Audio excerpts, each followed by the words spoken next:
Hello? Okay. Good afternoon, everyone. I'm Reem Issa from Jordan, and I'm going to present some of the results of my ongoing research for the last 3 years I'm doing back home on a local plant of Jordanian variety called guajava. I think it's a tropical plant, very well known and widely studied in the Far East countries like India. Most of the publications coming out from there, but none in the Mediterranean country has studied this plant. And we have different varieties from them, so I thought I'm going to focus on our local plants, looking at the fruits rather than the leaves, which are well known, studied, and we know much of their benefits. Regarding this plant, what I did already is that I'm looking for the unripe fruits, the premature, the green one, which is the not edible, taking their peels, and doing 2 methods of extraction of the phenolic compounds and ascorbic acids, which are a very rich source for this material this plant is, and then comparing the method of extraction with their different pharmacological effects ranging from anti-diabetic effect, hypolipidemic effect, antimicrobial, and antioxidant activity. Basically, what I did is I used 2 different methods of extraction based on the source of energy we use to extract these phenolic compounds. As every one of you knows that these phenolic compounds are heat-sensitive compounds. So I use the normal soxhlet extraction method, which all of you is knowing it, it's a very obvious method, and the nutrients in extraction, which based on the microwave energy rather than the normal heat energy. That was followed by HPLC MS analysis for each extract in aim to profile their phenolic compounds, and then comparing the 2 different methods of extraction with their effects on the content of these important pharmacological compounds. The profile of each extract was then linked to different pharmacological effects. As I mentioned before, they were measured their hypoglycemic activity, hypolipidemic, antioxidant, antimicrobial effects. That was followed by intensive discussion between me as a chemist and the pharmacologist at my school, trying to correlate the differences between the pharmacological effects obtained using these 2 different methods of extraction for the same plant material with their phenolic compounds.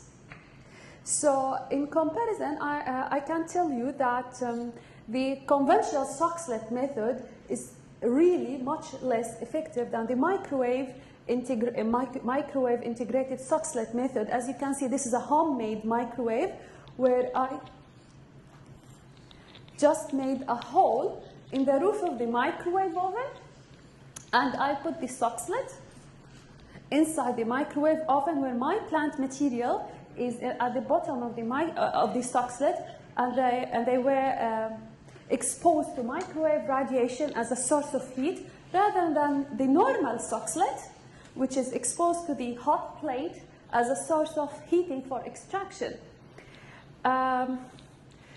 In terms of efficiency, the microwave integrated soxhlet method shows more efficient extraction, as it can take double the amount or double the weight of the plant material per cycle. Obviously, that is because we need less solvent for extraction compared to the conventional soxhlet method, based on utilizing the internal moist content of plant material, rather than the need of adding an extra water as an extraction solvent. The extraction time, it took me like 1 hour to totally extract all the phenolic and ascorbic acid content of this plant material, compared to the conventional soxhlet method, which takes at least 8 hours, based on TLC identification method. I was taking like a sample every 15 minutes, applying it into a TLC plate to monitor the finishing or to the optimal time of extraction. The extraction process took like 8 hours using the conventional soxhlet method to completely extract these compounds, while the microwave energy took only 1 hour. The average percentage of yield per cycle was 4.8% using the conventional soxhlet method, and it's almost half of it for the microwave integrated soxhlet method, because I think the microwave integrated soxhlet method, or we found that the microwave integrated soxhlet method can really extract only the hydrophilic compound, the polar compound, rather than the lipids in the materials. It doesn't extract the lipid in the materials. That's why the yield using the microwave integrated soxhlet was less than the conventional soxhlet, and that was shown by the HPLC-MS analysis and the pharmacological effect. The extraction temperature in the conventional soxhlet method, we couldn't make it less than 90 Celsius degrees because it's the boiling point of water, which is the solvent we use for extraction. While comparing to the microwave energy, we could control the temperature in the range of 78 to 88 because we depend on the molecules, the phenolic compounds movement as a particle caused by the microwave energy rather than boiling the water, which is more efficient in extracting these heat-sensitive compounds. It doesn't integrate these heat-liable compounds. The lyophilized extract color, after finishing the extraction process and lyophilizing it using the freeze dryer method, or the lyophilizer machine, the conventional soxhlet method obtained a caramel brown powder, which means it's not a pure compounds. Comparing to the microwave soxhlet method, it was white to ivory compounds, which means it doesn't have any sugar or lipid content much in it, which we really like for the studied pharmacological effect. So the first part of the study was comparing or evaluating the effect of microwave and conventional soxhlet extraction method, the two methods I just discussed now, for their hypoglycemic and hypolipidemic potential. That was done on mild and severely diabetic rats who was fed with variable doses of the extract after induction of diabetes using streptozene. Streptozene is a material which can damage the pancreas, rendering these animals into diabetic and hyperlipidemic. And after that, we were feeding them with the two types of extracts at the different doses and comparing the results with a positive control using glibenclamide as a positive control and a negative control where they receive only the placebo water solvent, which we use to dissolve the plant extract and the glibenclamide. Looking at the results after 4 weeks of daily receiving a consistent dose of each of the extracts, we noticed that the glibenclamide, which is the positive control and a well-known medication used to treat diabetes and hyperlipidemia caused by diabetes, to really decrease the fasting blood glucose level, decrease the total cholesterol, triglyceride, HDL, and decrease the body weight. Actually, these calculations were based on percentage change, which means the initial and the difference between the initial and the post-treatment divided by the initial. That's how we calculated these numbers. We don't care about the initial blood glucose level or the post-treatment blood glucose level, but we care about the percentage reduction.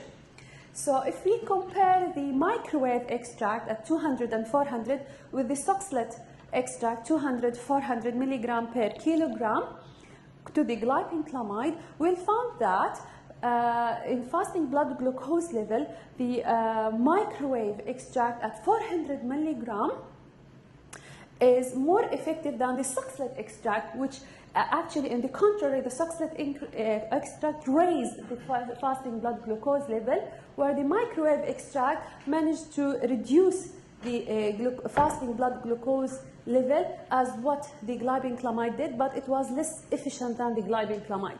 Same applied to the cholesterol level. Both the microwave soxhlet extracts reduce the cholesterol level in a much potent way than the glibenclamide did, where here the soxhlet was much more efficient than the microwave extract. Then looking at the triglyceride level, the microwave extract reduced the triglyceride level and the soxhlet extract at 400 milligram as well did, but the microwave extract was much more efficient than the soxhlet. Then looking at the HDL level, the glibenclamide, the positive control, didn't really decrease the HDL significantly, where didn't elevate the HDL significantly, where the microwave extract was very highly significant in potency against towards HDL compared to the positive control, which is 19.22, and much more than the soxhlet extract, 39 and 8.2. Looking at the change in body weight, the glibenclamide was significantly reducing the body weight, but the microwave and the soxhlet were much more efficient in reducing the body weight, and the highest activity was for the microwave extract at 400 milligram. It caused 26.05% reduction in body weight, which shows that the microwave extract was more potent in reducing the fasting blood glucose level, triglyceride, HDL, body weight compared to the soxhlet, except for the total cholesterol level. The soxhlet extract was much more efficient than both the positive control and the microwave extract. If we are looking to that graphically, you can notice that the control, which is the blue color, it does increase the negative control, which doesn't receive any medications, that they kept in elevating their blood sugar level, while comparing to the glibenclamide treatment, the positive control in green, the two other extracts in purple and in yellow, which belongs to the microwave and the soxhlet extract, they have a hypoglycemic effect, and they reduce the fasting blood glucose level. Okay.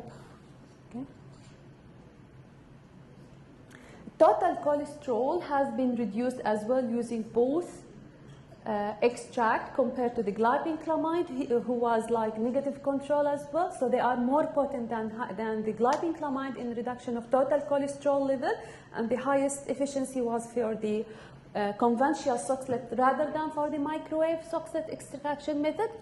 The opposite was for the triglyceride effect, HDL, and the percentage of weight loss, as what I explained previously in the tables. The other part of the study was investigating the antimicrobial activities of these two different types of extract, where I used against E. coli, Staphylococcus aureus, Pripioni bacteria, acne, and Bacillus aureus, was determined using the microtiter plate dilution method in comparison with the commercial available antibiotics. Looking at the minimum inhibitory concentration, the MIC50 value for each extract compared to penicillin G and tetracyclines, both extracts has a positive effect as an inhibitory effect against the tested bacterial strain, where the microwave extract was double the potency of the conventional soxhlet extract, except for Staphylococcus aureus. Both of them were equally active. The third part of the study was investigating the total antioxidant activity for both extracts. Actually, this part was very important to be done because it can explain all the previous pharmacological activity to be claimed to be for their antioxidant activity. They said that the hypoglycemic, the antilipidemic, the antibacterial effect, it's most likely because of the antioxidant activity of these compounds. This is what already known and published. So I have to measure the antioxidant activity and try to correlate if this is applied to my plant or it doesn't apply to my plant, the concept. Measuring the antioxidant activity of the soxhlet, it shows that it's it's more potent than the microwave. Looking at the IC50 value, for the soxhlet was 0.297, for the microwave was 0.3248, which is not a very big difference, but the surprise was that the soxhlet is more potent than the microwave, although most of the pharmacological effects studied before show the microwave energy to be more potent than the soxhlet one. Partially, that can be explained by their their chemical profile determined using the HPLC MS method. Actually, we were investigating a group of phenolic compounds that were identified before to be in guajava plants in general. So we used a pure standards compound and trying to quantify these compounds in each of my extract, ranging from ellagic acid, gallic acid, quercetin, paracumaric acid, ferulic acid, and ascorbic acid. In the publications or in the literature, they said that quercetin is the responsible compound in the guajava plant for most of the tested pharmacological effects. It's only for quercetin.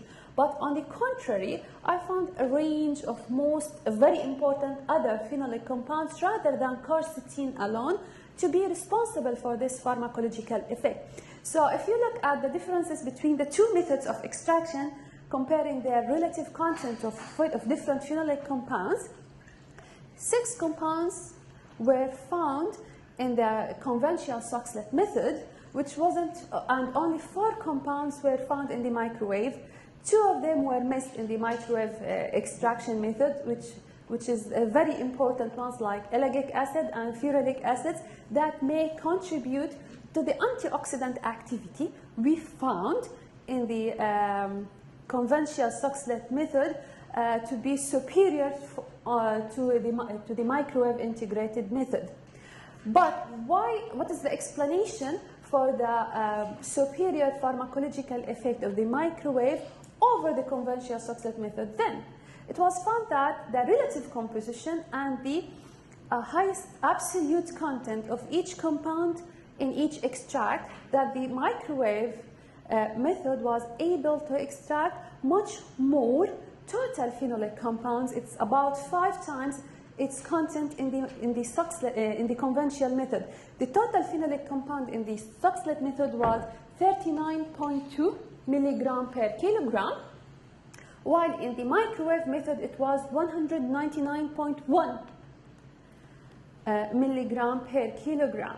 Looking at the relative composition of each individual compound, the most significant difference was by the ascorbic acid.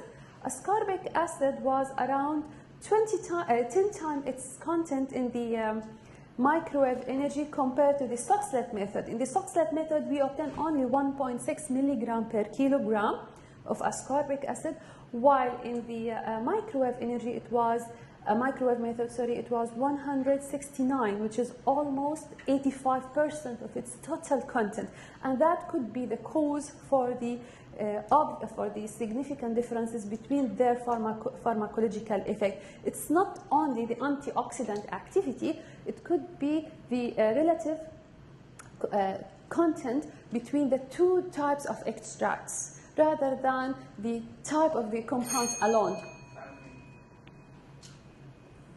Okay. Looking at the structure and rating them according to their log P value, which is rating them from according to their polarity, the least polar compound was ascorbic acid among the group we detected, and the most polar one was ellagic acid. The arrows in red represent the compound with highest content in the conventional soxhlet method, while the green arrows represent the compounds with its highest content in the microwave method. The 2 major compounds found in the microwave method was gallic acid and ascorbic acid, which were the responsible compounds for the studied pharmacological effect, while all the others were more significant in the conventional soxhlet method, but with minor content. Okay, and they were contributing to the antioxidant activity as well as to their pharmacological effect. In summary, as we can observe from the presented data, significant differences were observed between the 2 extracts.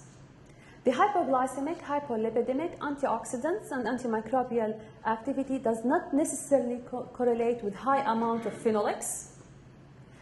It depends on their relative composition rather than their total absolute content. Therefore, it is why both the total phenolic content and the individual compound's activity information must be discussed when evaluating the pharmacological potential of extracts. Optimization of the extraction method used is a critical parameter for evaluation of medicinal plants' activities. So we need to study the method of extraction, optimizing all the parameters, the type of energy, source of energy, the amount of energy, before we can evaluate their pharmacological effect. And sometimes if it's necessary, you can combine more than one method of extraction to maximize the required pharmacological effect. I need to acknowledge my sponsor, Applied Science University, and my colleagues who contribute to success this work. Thank you, everyone. Thank you, Professor Issa. Any questions? Wait a moment. The conference will give you a certificate, and later we'll proceed the panel discussion. Okay. Thank you.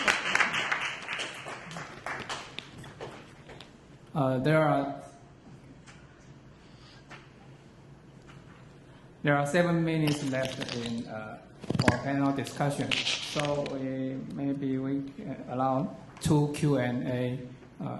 Please ask a question to the speaker. Yes. Which one do you ask? Okay. And hello. You want to ask you? She wants to speak.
We are treating the patient then with the in vitro, we have to prove the scientific research. Yeah. So this is a preliminary step before we can compile. Okay, one more question left. Do you have question? We one, just one left.